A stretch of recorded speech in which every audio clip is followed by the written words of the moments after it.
Bonjour à tous, on se retrouve aujourd'hui pour tester en direct le nouveau fond de teint, donc c'est l'infaillible Total Cover de chez L'Oréal que j'ai acheté il y a peut-être 2 semaines chez Monoprix pendant une promo moins 25%. Et voilà, donc pour changer un petit peu des revues que je fais habituellement, on va faire en première impression, donc vous voyez il est toujours dans son emballage, je ne l'ai pas encore essayé.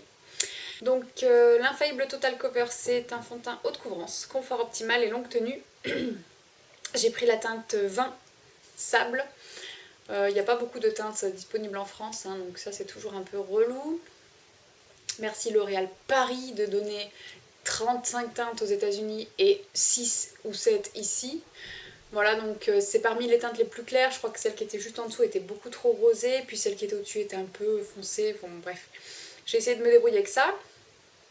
Alors derrière, on a quoi? Couvrance totale, fini, mat. Voilà, technologie, Camo Stretch, texture ultra étirable, couvrance optimale. Donc ça me fait pas mal penser au All Nighter d'Urban Decay qu'on a testé il n'y a pas très longtemps, dont je vous ai fait une vidéo et que j'aime bien, qui est très couvrant effectivement, qui a une texture très fine. Donc j'ai hâte de savoir si on va pouvoir dire ou non que ceci est un dupe moins cher ou pas, puisqu'il doit coûter dans les à peu près 15-16 euros, moins les 25%, je crois qu'il m'est revenu à 10-11 euros, quelque chose comme ça. Donc niveau prix c'est quand même pas mal. Non comédogène, blablabla, bla bla bla, et bien entendu c'est bourré de silicone, etc. Mais c'est du fond de teint, qu'est-ce que vous voulez? On va voir. On va ouvrir le bazar, donc c'est toujours sympa ces petits des trucs en plastique là. C'est vraiment une vraie première impression, hein. Je l'ai jamais utilisé. Donc j'ouvre ici, on déballe la bête. Donc voilà à quoi ça ressemble, c'est un joli petit tube noir, hein. Voilà, infaillible Total Cover. Vous avez la teinte qui apparaît ici. Écoutez, je sais pas trop ce que vous en pensez, on va voir, mais c'est difficile à dire, hein.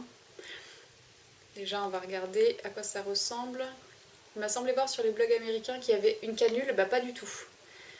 Sur la version française, il n'y a pas d'embout canule, donc il y a un petit opercule ici que je retire. Alors, donc en fait c'est un embout classique, hein.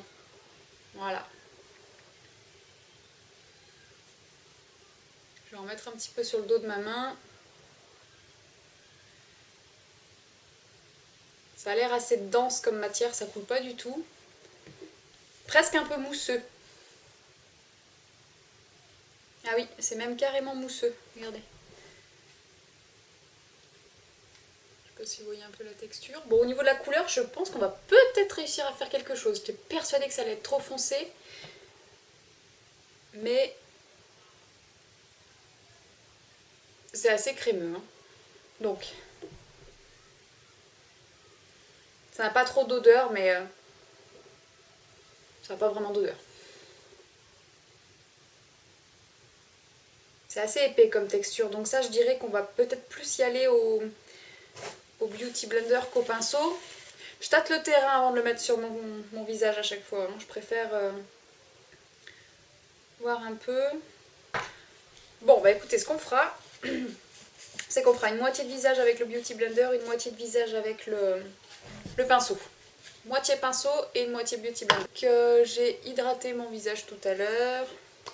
On va y aller direct comme ça, je ne vais pas mettre de base parce que je ne veux pas fausser le test. J'ai vraiment trop hâte de savoir ce que ça va donner. Je sais pas pourquoi, mais je suis pas partie pour l'aimer, hein. Je l'ai acheté parce que je voulais le tester, mais sans me dire ouh, ça va être le fond de teint de l'année que je vais adorer. Peut-être que je vais être surprise, ma foi. On va voir. Allez, go. On va faire ce côté-là au pinceau. C'est vraiment comme une crème très épaisse, hein. Je sais pas si vous voyez.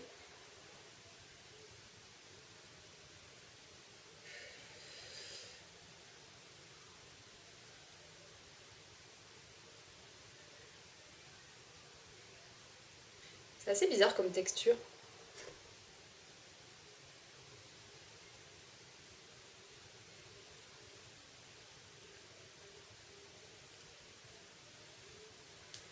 Bon, ce pinceau-là, ça fonctionne bien. En fait, la texture, ça me fait penser à une bébé crème un peu épaisse, quoi.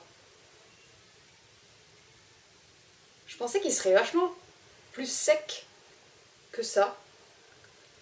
vu qu'il est marqué fini mat et tout. Bon, ça s'estompe super facilement, hein. Je sais pas si vous avez vu au pinceau.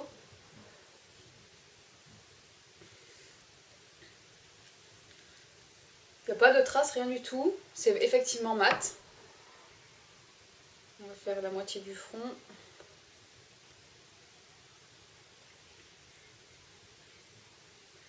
Je dirais que la texture ressemble un peu, c'est comme si vous aviez mélangé le Porefessional, le baume là, vous savez, la base siliconée là pour les pores.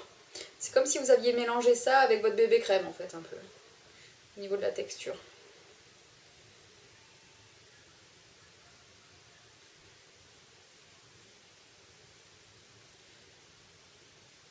Bon.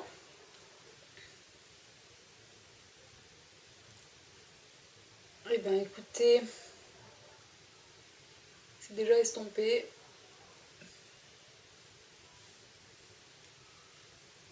Ça s'estompe assez bien.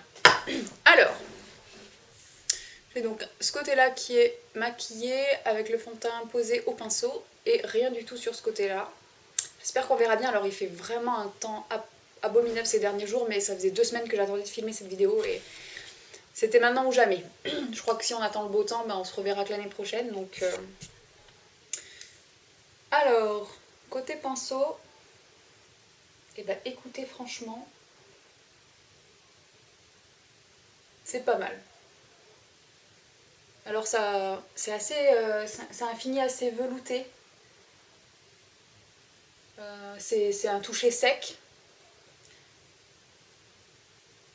Et c'est pas du tout desséchant. Ça marque pas les zones de sécheresse. On va voir de l'autre côté. J'ai d'énormes plaques presque d'eczéma ici, donc c'est pour ça que je suis toute rouge là, donc c'est parfait. On va vraiment pouvoir voir ce qu'il y a dans le ventre. Bon, ok, on va passer au deuxième côté, au Beauty Blender. Donc j'en remets un petit peu et on y va. Je pense qu'au doigt, ça peut bien le faire aussi, hein.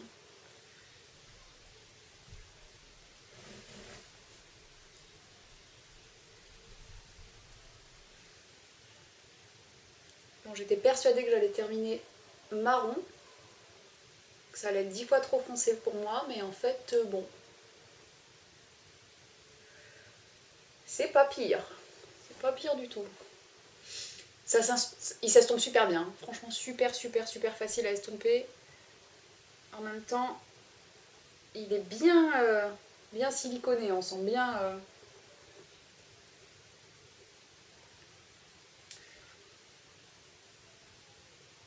On sent bien la texture presque fouettée, quoi. On dirait de la mousse.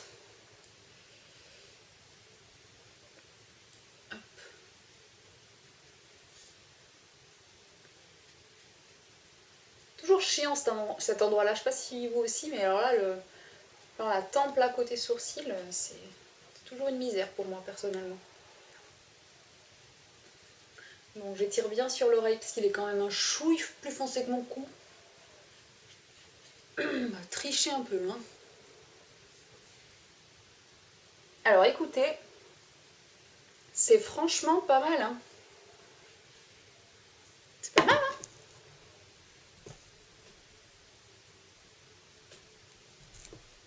On va regarder ça d'un peu plus près. Pour l'instant, je suis agréablement surprise parce que vraiment, je m'attendais à le détester. Je m'attendais à quelque chose de beaucoup plus sec, beaucoup plus fin en texture et un peu comme le Urban Decay en fait, je sais pas pourquoi. Alors qu'en fait, c'est pas du tout la même texture que le Urban Decay, que le All Nighter. Je les compare parce que c'est censé être tous les deux des fonds de teint très couvrants. Ils sont extrêmement différents. La texture de celui-ci est très épaisse. On dirait vraiment comme le Porefessional en fait, comme un baume, comme un baume crème en fait. Il est très épais. Par contre, il s'estompe super bien. Il fait pas du tout de traces, pas du tout de démarcation. Il est pas du tout sec. Il a bien un fini mat, hein. Ça y a pas de souci. Mais il marque pas les zones de sécheresse. Et croyez-moi, j'en ai beaucoup. Il a un fini légèrement poudré, comme si vous aviez mis une bébé crème et de la poudre par-dessus. mais sans du tout marquer les zones de sécheresse. Il floute vachement bien les pores. Ah, il floute vachement bien les pores, ça c'est vraiment... La couleur, ma foi, c'est pas pire. Hein. Je vois la caméra, j'ai pas la tête orange et le cou plus clair. Bon, j'ai le cou très très clair, il est beaucoup plus clair que tout le reste de mon corps. Je trouve que ça choque pas plus que ça. Hein. Écoutez, je suis très agréablement surprise par ce produit. Je pensais vraiment le détester, je pensais qu'il allait être très épais, qu'il allait se voir sur la peau, qu'il allait être très sec, qu'il allait marquer les zones de sécheresse, que la couleur allait être affreuse, que ça allait être une cata. Et ben écoutez, je suis agréablement surprise par ce produit. J'ai vu des revues sur YouTube de blogueuses américaines, etc. Et les avis étaient quand même bof. Mais là, premières impressions, application, tout de suite après l'application, je trouve que c'est très bien. Allez, on va le poudrer un petit peu. Donc je vais utiliser ma poudre lissant de Sephora.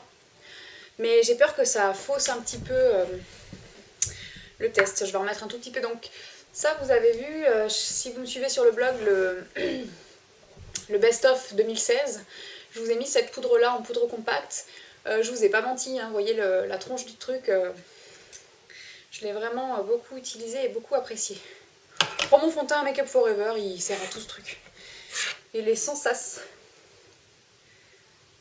Alors je n'ai volontairement pas appliqué d'anti-cerne, parce que vraiment, je ne veux pas rajouter de matière par-dessus, je veux voir tout seul